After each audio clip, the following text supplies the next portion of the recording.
Everyone, मेरा नाम है मीनाक्षी और मैं 7 साल से टेक्निकल सब्जेक्ट्स को डील कर रही हूँ। मैं इंजीनियरिंग की फैकल्टी हूँ। आज मैं आपके लिए लेकर आई हूँ इंट्रोडक्शन टू वीएलएसआई डिजाइन और इसका पूरा का पूरे लेक्चर का मैं एक सिलेबस ओवरव्यू आपको देना चाहती हूँ ताकि स्टार्ट करने से पहले आपको एक आइडिया मिल जाए कि हम आगे क्या पढ़ने वाले हैं।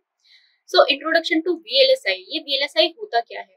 हम अपने आसपास देखते हैं कि वीएलएसआई की हमारे पास बहुत सारी चीजें हैं। अब आप सोचोगे ये वीएलएसआई की क्या चीजें हैं जो मैम बता रही है।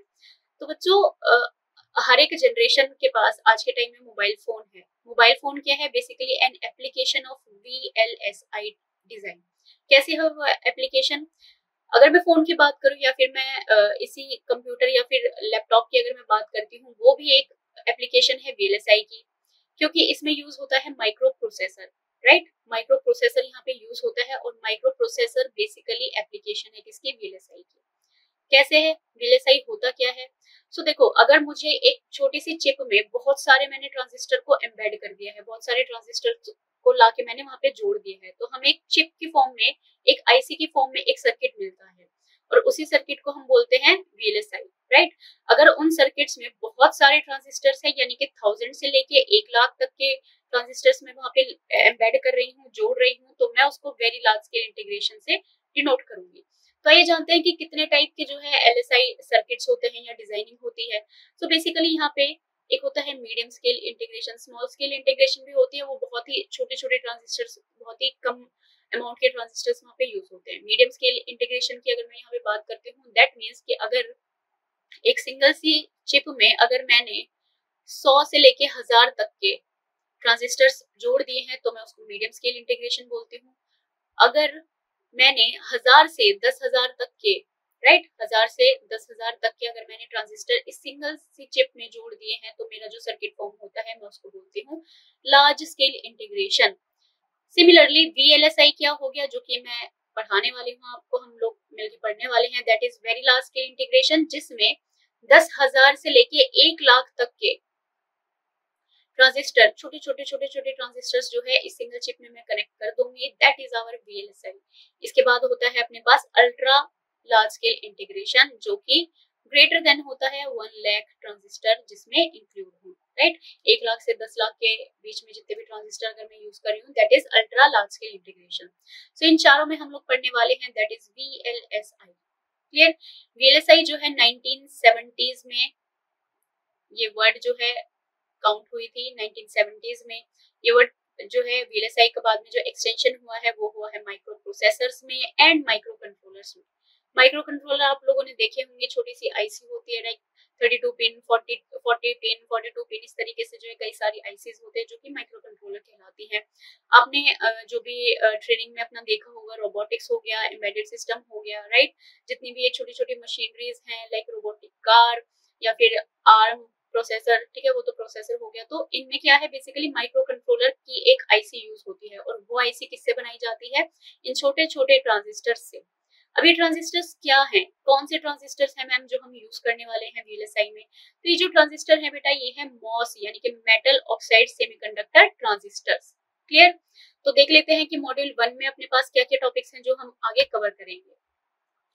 यहाँ पे है इंट्रोडक्शन टू मॉसफेट। मॉसफेट यानी कि this is metal, this is oxide, this is metal oxide semiconductor, this is field effect transistor, right? So this is metal oxide semiconductor field effect transistor। तो MOSFET क्या होता है, क्यों हम इसको use करते हैं, MOSFET की एप्लीकेशंस क्या होती है?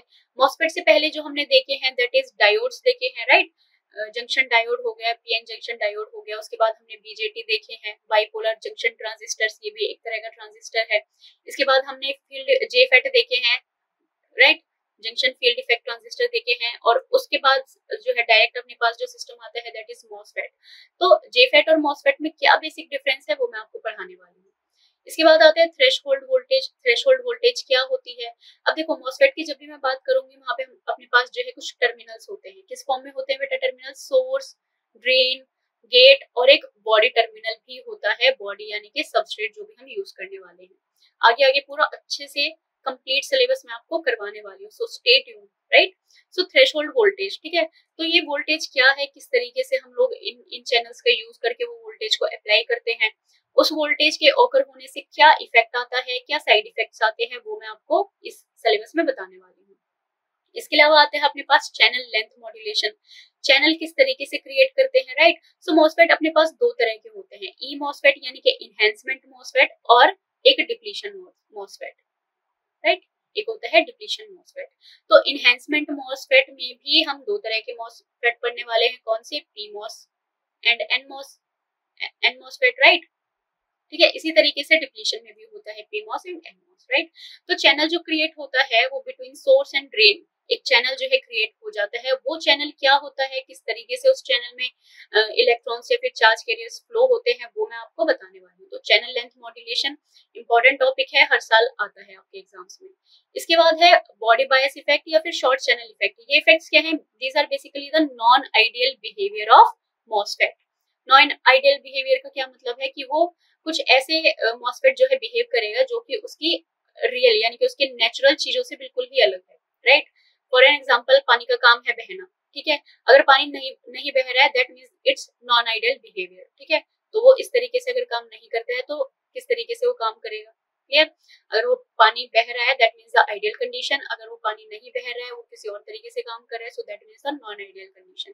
तो इसी तरीके से मॉसफेट अगर अपने हिसाब से यानी कि लीनियर, सैचुरेशन और कट ऑफ रीजन में अच्छे से काम करते हैं तो उसकी हो जाती है आइडियल कंडीशंस या फिर आइडियल बिहेवियर। इसी तरीके से अगर वो अच्छे तरीके से जो है काम नहीं कर रहा है, if there are some errors occurs, if there are some issues occurs in its working, so that will be related to the non ideal behaviour of MOSFET, clear. Non ideal behaviour में कई सारे effects होते हैं, यहाँ पे हम दो effect importantly पढ़ेंगे, that is body effect and short channel effect. इसके बाद आता है मॉस स्विच। मॉस स्विच क्या है, यानी कि मॉसफेट स्विच की तरह काम करेगा, यानी कि ऑन किया तो फैन ऑन हो गया, ऑफ किया यानी कि बंद किया तो फैन ऑफ हो गया। इस तरीके से जो है स्विच की तरह किस तरीके से काम करेगा, कौन से रीजन में वो एज अ स्विच वर्क करेगा, वो मैं आपको बताने वाली हूँ। इसके बाद आते हैं मॉसफेट की कैपेसिटेंसेस। कैपेसिटेंसेस क्या होते हैं, कैपेसिटेंस का काम क्या है।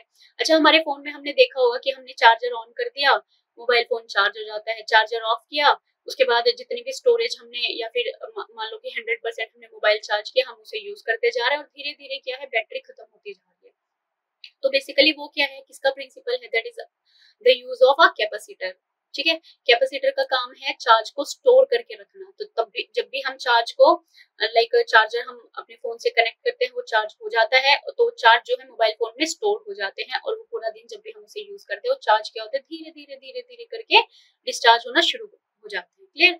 सो मॉसफेट कैपेसिटेंसेस क्या होते हैं वो मैं आपको बताने वाली हूँ। इसके बाद आ जाओ यहाँ पे मॉडल्स कौन कौन से होते हैं, like transistor and layout.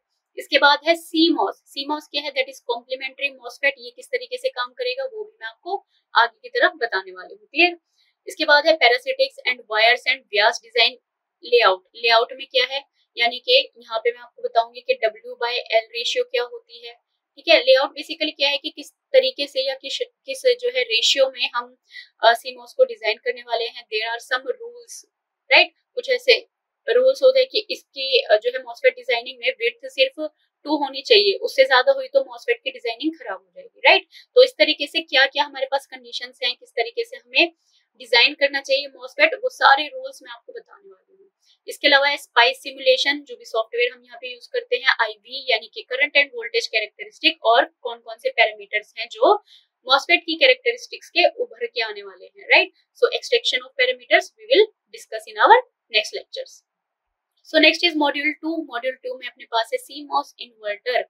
CMOS inverter क्या है, इन्वर्टर का मतलब है कि 1 का 0 कर देना और 0 का 1 कर देना। सो CMOS बेसिकली क्या काम करता है, it will deals with the logic functions, right. It will deal with the logic functions. Logic functions पे काम करेगा। फॉर एन एग्जांपल, 0 है तो 1 है, 1 है तो 0 है, ये क्या है, दैट इज इन्वर्टर। इन्वर्ट यानी कि वैल्यूज को इन्वर्ट कर देना, और इसको हम डिजिटल सर्किट की भाषा में क्या बोलते हैं, नॉट गेट, राइट। इसकी अब कुछ कैरेक्टरिस्टिक्स होती हैं CMOS इन्वर्टर की। कौन कौन सी कैरेक्टरिस्टिक है, एक है स्टैटिक कैरेक्टरिस्टिक्स, और जो दूसरी बड़ी कैरेक्टरिस्टिक है दैट इज VTC, यानी कि this is voltage transfer characteristics, right. So voltage transfer characteristics भी हम इंपॉर्टेंटली पढ़ेंगे। तो स्टैटिक कैरेक्टरिस्टिक में आगे नॉइस मार्जिन, राइट, वेरिएशन किस तरीके से होता है, सप्लाई की स्केलिंग किस तरीके से होता है, यानी कि स्केलिंग मतलब कि बढ़ाना, कितने लेवल पे क्या वोल्टेज को हमें बढ़ाना चाहिए कि हमारा CMOS सर्किट अच्छे से काम करे। फिर आती है उसकी डायनेमिक कैरेक्टरिस्टिक्स, राइट। स्पीड, उसका इनपुट राइज टाइम और फॉल टाइम क्या होगा, उसकी पावर डिसिपेशन क्या होगी, उसकी एनर्जी एंड पावर डिले का अगर हम प्रोडक्ट कर देते हैं तो क्या आउटपुट अपने को मिलने वाला है, सारा का सारा एक मॉड्यूल 2 है सीमॉस से रिलेटेड। ये मैं आपको अपकमिंग लेक्चर्स में डिटेल में पढ़ाने वाली हूँ। क्लियर? आइए चलते हैं मॉड्यूल नंबर 3 की तरफ। मॉड्यूल 3 में अपने आप को जो है एक एक्सटेंशन यानी कि थोड़ा सा आगे का सीमॉस हमें पढ़ना पड़ेगा, right? So that is the CMOS designing, उसके स्टैटिक प्रॉपर्टीज, प्रोपेगेशन डिले, और कुछ डिले मॉडल होते हैं, let's suppose RC delay model, Elmore delay model. तो यहाँ पे ये जितने भी डिले मॉडल हैं और लीनियर डिले मॉडल, ये सारे मॉडल्स मैं आपको बताने वाली हूँ, राइट? क्लियर? इसके बाद है अपने पास साइजिंग किस तरीके से होती है, रेशियो लॉजिक, स्यूडो एंड मोस इन्वर्टर क्या होता है, पीटीएल क्या होता है, डीपीटीएल क्या होता है, और जो इम्पोर्टेंट है that is our transmission gate logic, किस तरीके से जो है हम ट्रांसमिशन गेट को फॉर्म करते हैं, राइट? तो ये सारे के सारे टॉपिक्स जो है अच्छे से हम लोग कवर कर लेंगे। C2 मॉस, TSPC रजिस्टर्स क्या होते हैं, नोरा सीमॉस कोर्स प्रोजेक्ट क्या है, ये भी मैं आपको अच्छे से कवर करवाने वाली हूँ। Clear? Next module is module number 4, और मॉड्यूल 4 में हमें मिलने वाला है दैट इज सर्किट डिजाइन के अरिथमेटिक ऑपरेशंस, यानी कि शिफ्टर किस तरीके से काम करता है, SRAM यानी कि स्टैटिक रैंडम एक्सेस मेमोरी क्या होती है, एंड DRAM यानी कि डायनेमिक रैंडम एक्सेस मेमोरी क्या होती है, ठीक है? और दोनों में डिफरेंस क्या होता है वो मैं आपको बताऊंगी। इसके बाद है बाईसीमॉस। बाईसीमॉस भी इम्पोर्टेंट है, इससे भी अपने को क्वेश्चंस देखने को मिलते हैं एवरी ईयर, ठीक है? तो बाईसीमॉस क्या होता है, डायनेमिक बिहेवियर यानी कि डिले और power consumption of CMOS of that is BiCMOS circuit, ठीक है? तो ये भी इम्पोर्टेंट टॉपिक अपना बनता है, क्योंकि इसमें जो है एक एक दो नंबर के भी क्वेश्चंस इजीली पूछे जाते हैं। फॉर एन एग्जांपल SRAM और DRAM में क्या डिफरेंस है, ठीक है? तो छोटे छोटे क्वेश्चंस भी हैं। उसके अलावा बाईसीमॉस की अगर total functioning and working and principle advantages disadvantages अगर पूछी जा रही हैं, so you guys will definitely be able to solve the upcoming questions, right? Clear? So this is all about the syllabus overview. I hope this is clear to you. So next lecture से हम लोग start करेंगे module number 1 से। Clear? तो कोई भी doubt होगा वो साथ के साथ क्लियर करते चलेंगे। हम देखेंगे प्रीवियस ईयर क्वेश्चंस किस तरीके से आते हैं और उनको हाथों हाथ सॉल्व करते जाएंगे ताकि कोई डाउट ना आए। क्लियर? तो मिलते हैं अपने नेक्स्ट लेक्चर यानी कि फर्स्ट लेक्चर के साथ। सो सी यू गाइस, टेक केयर।